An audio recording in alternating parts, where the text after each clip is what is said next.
قرآن چیخ چیخ کے کہہ رہا ہے کہ جو نماز نہیں پڑھتا وہ پاکستان کے شناختی کارڈ میں مسلمان ہے، اللہ کے ہاں وہ مسلمان نہیں ہے۔ صحیح مسلم میں یہ حدیث لکھی رہ گئی 246 کہ بندے کے کفر اور ایمان، شرک اور اسلام کے درمیان فرق ہی نماز ہے۔ یہ حدیث مسلم میں ہی لکھی رہ گئی کہ ابن مسعود رضی اللہ تعالیٰ عنہ کہتے ہیں کہ جماعت کے ساتھ نماز پڑھنا یہ سنت خدا ہے، یہ تمہارے نبی کی وہ سنت ہے جو اللہ نے انہیں عطا کی، اگر اسے چھوڑ دو گے تو برباد ہو جاؤ گے۔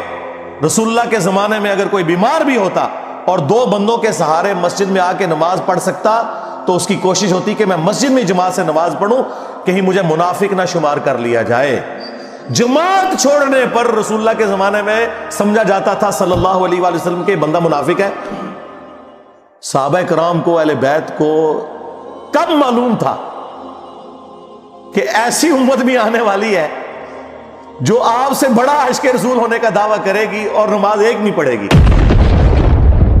تو وہ کہتے یار یہ تو بڑا آسان اسلام ہے۔ تو یہ حدیثیں تو مسلم شریف میں لکھی رہ گئی، پریکٹیکلی کس نے عمل کیا اس کے اوپر؟ یہ حدیث ترمذی میں لکھی رہ گئی کہ ہمارا اور منافقین کا عہد نماز کی بنیاد پہ ہے، جس نے نماز چھوڑی اس نے کفر کیا۔ یہ صحابہ کرام علیہ رضوان کا فتویٰ ترمذی میں ہی رہ گیا۔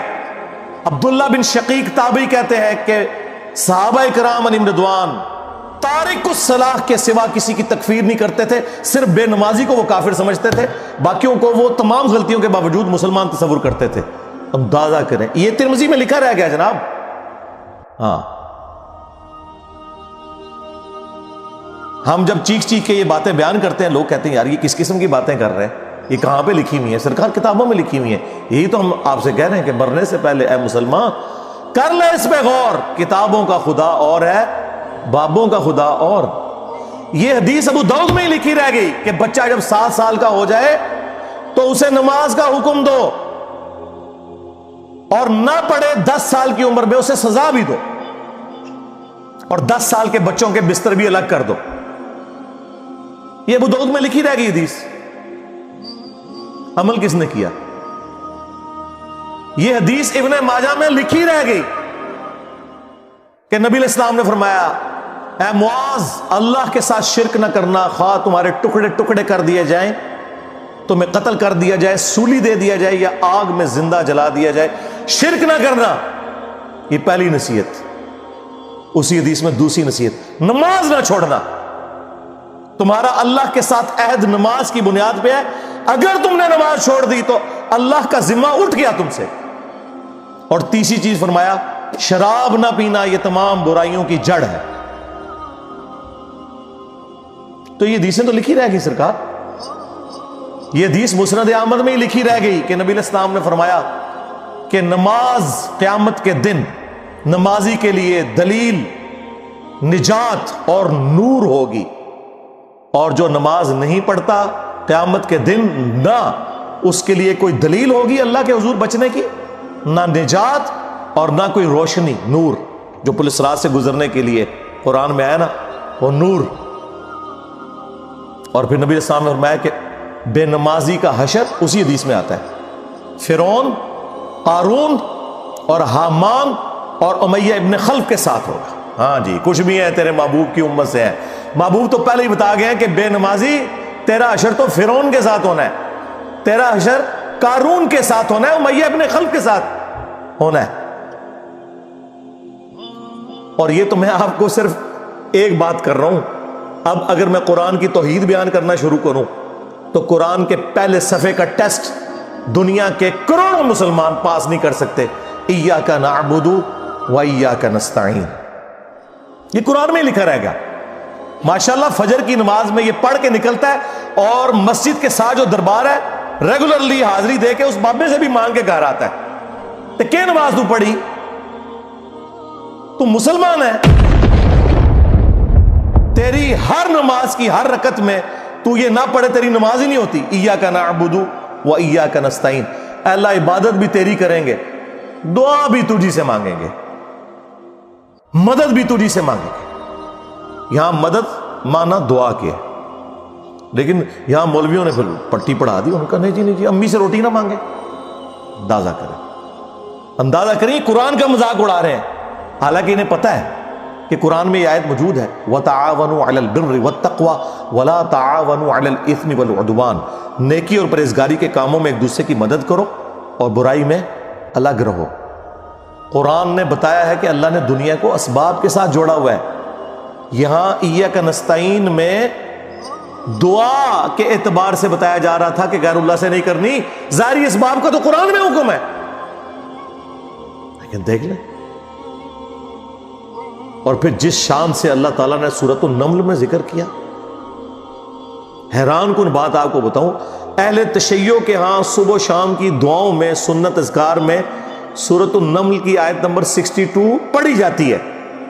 ترجمہ نہیں کبھی کسی نے پڑھا، اور ہمارے جن اسٹوڈنٹس نے پڑھا جو شیعہ مکتب سے تعلق رکھتے تھے، کیونکہ میں نے اس آیت کو اتنی دفعہ کوٹ کیا، انہوں نے کہا ہم تو یہ صبح شام پڑھتے ہیں، ترجمہ پڑھا تو انہوں نے کہا یار یہ آیت پڑھ کے بھی سب سے زیادہ شرک ہم کر رہے تھے، کیونکہ اس آیت کے اندر کیا لکھا ہے؟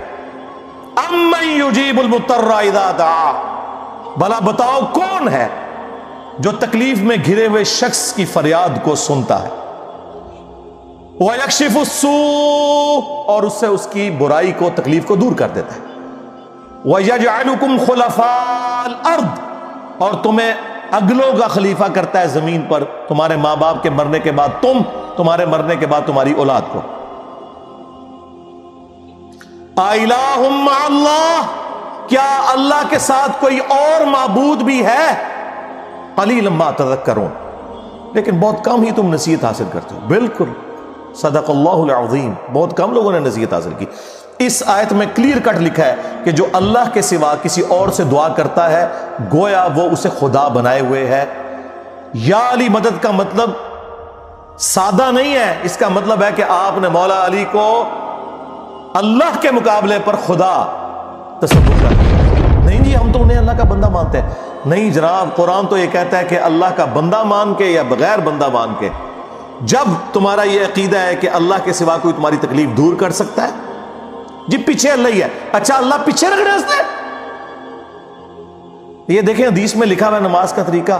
اور نہیں جی ہمارے امام صاحب نے بھی تو وہی کچھ بتایا نا، پیچھے تھے اتنے بھی نبی علیہ السلام نے، نبی علیہ السلام پیچھے رکھنے کے لیے. میرے نبی صاحب ہے ہی کوئی نہیں، تیرے بابے تھے شاہ ہی کوئی نہیں. اللہ پیچھے، رسول پیچھے، آگے تمہارے بابے. عزتیں اویل کی ہیں تم نے اللہ اور اس کے رسول کے نام کے اوپر، چندے کھائے ہیں تم نے رسول اللہ کے نام کے اوپر صلی اللہ علیہ وآلہ وسلم، سواریاں سوار کی ہیں تم نے مکے اور مدینے کے نام کے اوپر، اور غداری کی ہے اپنے دین کے ساتھ. ممبروں پہ چڑھ کے کہتے ہو قرآن و حدیث ڈائریکٹ نہ پڑھنا گمراہ ہو جاؤ گے.